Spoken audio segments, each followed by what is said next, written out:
Hello সুপ্রিয় দর্শক মণ্ডলী, এই টানা 2 দিনের বৃষ্টিতে কৃষকের মাথায় হাত। দেখুন, জমিগুলা ভিজে কেদা হয়ে গেছে। আর যে সব কৃষক ভাইদের পেঁয়াজ মাঠে এখনো আছে, ওটাই নাই, এটা হলো হালি পেঁয়াজ। তাদের আসলেও কষ্টই হবে, কারণ পেঁয়াজের শিকড় নতুন করে আবার গজাবে বৃষ্টির কারণে। কারণ আল্লাহর উপরে তো কোনো কিছু নাই, ঠিক আছে, আল্লাহর উপরে তো কোনো কিছু নাই।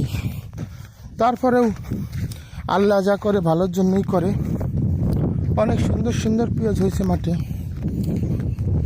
এখানে বৃষ্টিতে পেঁয়াজের গাছগুলা ভেঙে পড়ে গেছে।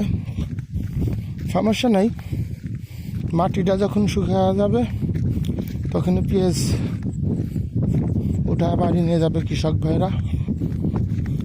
সব মিলে দিলে খারাপ না, ভালো।